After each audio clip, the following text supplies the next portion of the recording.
قوم لوط جنہوں نے دنیا میں ہم جنسی پرستی کی سب سے پہلے ابتدا کی۔ قوم لوط کی طرف شیطان نے کس عورت کو بھیجا تھا؟ اس عورت نے ایسا کیا کیا جس سے قوم لوط کی عورتیں بھی ایک نئے گناہ میں مبتلا ہو گئیں؟ لکیس کون تھی اور اس نے قوم لوط کی عورتوں کو کیا سکھایا تھا؟ شیطان اللہ کا نافرمان اور بنی آدم کا سب سے بڑا دشمن ہے، جو مختلف طریقوں سے لوگوں کو دھوکے اور فریب میں مبتلا کرتا رہتا ہے اور انہیں ورگلاتا ہے۔ قرآن و حدیث کے مطالعے سے پتہ چلتا ہے کہ شیطان صرف ایک مخلوق نہیں ہے بلکہ ابلیس کی پوری نسل ہے اور اس کی بے شمار اولاد ہے۔ قرآن مجید میں شیطانی ذریت کا ذکر ملتا ہے جو شیطان کے کاموں میں اس کے مددگار اور چیلے اور اس کے کام میں مددگار اور اس کے معاون ہیں۔ بیان کیا جاتا ہے کہ شیطان کی کئی اولادیں ہیں جن میں والہان، نماز اور عبادات میں وسوسے ڈالتا ہے، مضبوط لوگوں میں وسوسے ڈالتا ہے، مضبوط لوگوں میں افواہیں پھیلاتا ہے، واسم گھر والوں میں لڑائیاں لگواتا ہے، مرہ گانے بجانے کے کام کو عام کرتا ہے، اور اسی طرح سے ابلیس کے کئی بیٹے اور پوتے ہیں جو مختلف کاموں پر مقرر ہیں۔ شیطان کی ان اولادوں اور ذریت میں ایک نام لکیس کا ہے۔ لکیس دراصل شیطان کی بیٹی ہے جسے شیطان نے ایک خاص ڈیوٹی پر مقرر کرتے ہوئے قوم لوط کی طرف بھیجا تھا۔ قوم لوط دراصل تاریخ کی ایک طاقتور اور مالدار قوم تھی جو ردوم کے علاقے میں آباد تھے، جہاں سرسبز و شاداب وادیاں تھیں۔ سدوم اور عمورہ کے نام سے دو علاقے آباد تھے۔ ابلیس نے سدوم کو اس طرح سے گمراہ کیا کہ شیطان ایک دن انسان کی صورت میں سدوم کے لوگوں کے پاس آیا اور اس شیطان نے ان کو آپس میں ہی مردوں کو آپس میں شہوت کرنا سکھایا۔ ان لوگوں کو یہ برا عمل بہت ہی پسند آیا، لہٰذا یہ لوگ آہستہ آہستہ اس عمل کے پابند بن گئے اور وہ روزانہ بدفعلی کرنے لگے، یہاں تک کہ اگر کوئی مسافر سدوم کے علاقے سے گزرتا تو یہ لوگ ان مسافر مردوں کو بھی پکڑ لیتے اور انہیں اپنا شکار بنا لیتے۔ وقت گزرنے کے ساتھ یہ لوگ اس گمراہی کے گڈھے میں گرتے چلے گئے اور یہ لوگ عورتوں کی بجائے مردوں اور لڑکوں سے زنا کرنے لگے اور انہیں عورتوں کی طرف کوئی رغبت نہ رہا، اور کھلے عام شہروں کے چوک چراہوں میں اس عمل کو کیا جاتا تھا۔ ان کی ہر محفل میں مردوں کا رقص اور ان کے ساتھ عیاشی اور زنا کرنا ان کا دستور بن چکا تھا۔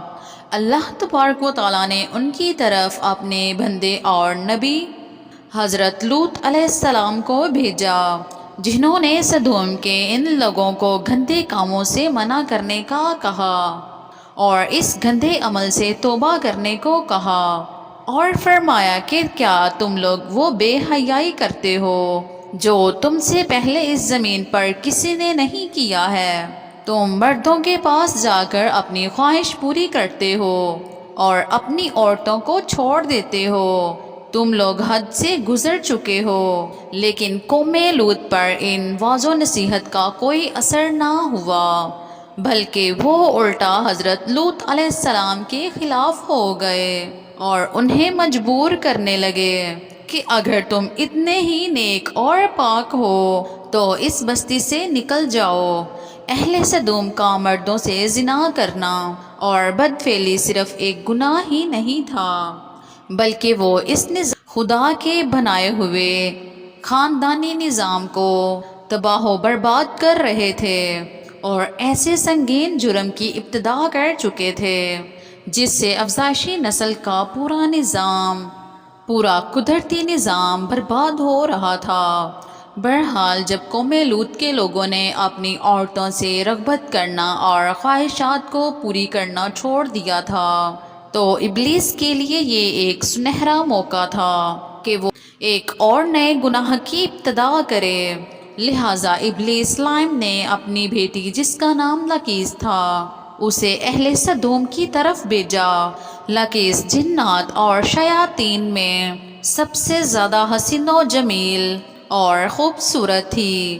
ابلیس نے اسے حکم دیا کہ وہ ایک خوبصورت عورت کی شکل اختیار کرے اور قوم لوط کی ان عورتوں کے پاس جائے اور انہیں ہم جنس پرستی کا طریقہ سکھائے جنہیں ان کے مردوں نے چھوڑ دیا ہے۔ لہٰذا لکیس ایک خوبصورت عورت کی صورت میں ان عورتوں کے پاس آئی اور ان کے پاس آ کر کہنے لگی کہ میں تباہ و برباد ہو گئی کہ میرا شوہر مجھے چھوڑ کر ایک نوجوان مرد کے ساتھ بدفعلی کرتا ہے، لہٰذا میری جوانی اور میرا حسن تباہ و برباد ہو گیا اور سب یوں ہی رائے گا چلا جائے گا۔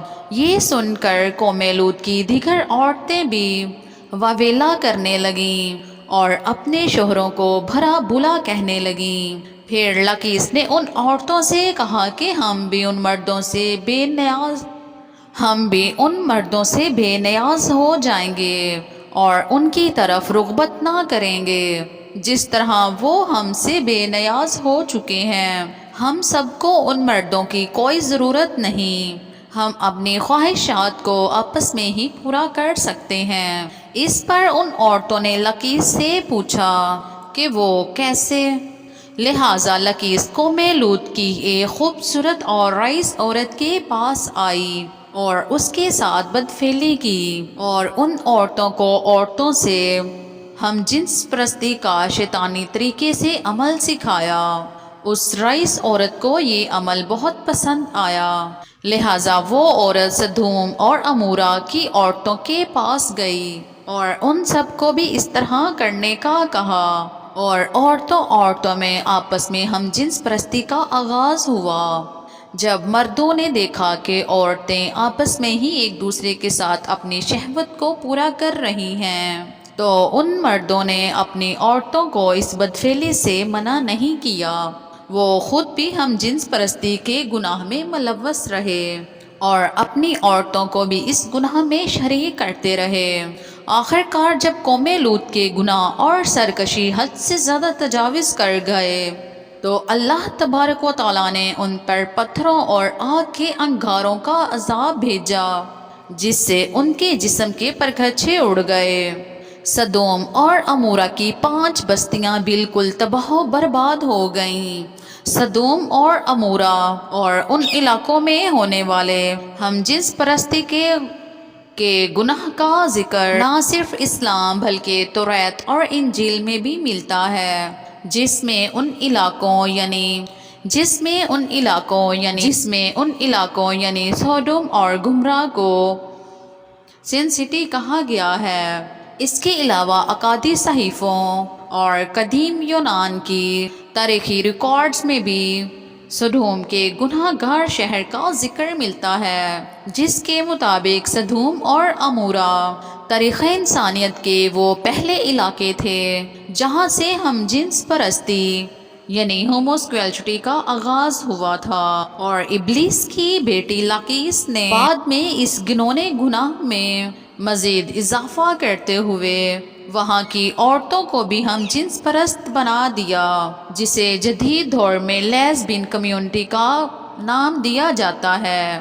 سدوم اور عمورہ کے بعد ہم جنس پرستی کی یہ بیماری قدیم مصر، یونان، چین، افریقہ اور یورپ میں بھی پھیلتا چلا گیا۔ دور جدید میں یورپ اور امریکہ نے ہم جنس پرستی کی سب سے زیادہ حمایت کی، جو ترقی یافتہ معاشرے میں بھی بحث کا موضوع بنا اور اس گھنونے جرم کو حقوق انسانی میں شمار کرنے کے مطالبے کیے گئے۔ دراصل اللہ تبارک و تعالیٰ نے ہر نر اور مادہ جاندار کے جوڑے پیدا فرمائے ہیں۔ یہ نر اور مادہ جوڑے نسل کی بقا کے لیے ہیں۔ ان کا آپس میں ملاپ قدرت کے قانون کے عین مطابق ہے۔ انسانی قانون قانون الہی کے کسی بھی طرح سے متبادل نہیں ہو سکتا، اور قوانین الہی کے فائدے اور برکات کو کسی انسانی قانون کے ذریعے حاصل بھی نہیں کیا جا سکتا۔ آج اس جرم کے اسکیچوٹی اور لیزبین کمیونٹی سے کو سماج میں درجہ دینے پر خوشی منا رہے ہیں اور داد تحسین حاصل کر رہے ہیں، لیکن قرآن و حدیث ہمیں یہ سبق دیتی ہے کہ لوط علیہ السلام کی قوم بھی اسی طرح خوشی منا رہی تھی اور وہ بے حیائی کا مظاہرہ کر رہی تھی، لیکن جب اللہ تبارک و تعالیٰ کی پکڑ ہوئی تو وہ قوم نیست و نابود کر دی گئی۔ اللہ تبارک و تعالیٰ سے دعا ہے کہ اللہ تبارک و تعالیٰ تمام مسلمانوں کو اپنے حفظ و امان میں رکھے اور تمام تر گناہوں سے توبہ کرنے کی توفیق عطا فرمائے، اور اللہ تبارک و تعالیٰ ہر نیو جنریشن کو سیدھے راستے پر چلائے، ہر ایک مسلمان کی تمام گناہ معاف فرمائے اور ہم سب کو راہ ہدایت دے۔ آمین ثم آمین۔ امید ہے آپ کو آج کی ویڈیو پسند آئی ہوگی۔ ویڈیو پسند آئے تو ویڈیو کو لائک کرنا نہ بھولیے گا۔ اگر آپ میرے چینل پر نئے ہیں تو میرے چینل کو سبسکرائب کریں اور بیل آئیکن کو پریس کریں تاکہ ہر آنے والی نوٹیفیکیشن سب سے پہلے آپ تک پہنچ سکے۔ ملتے ہیں اگلی ویڈیو میں، تب تک کے لیے اللہ حافظ۔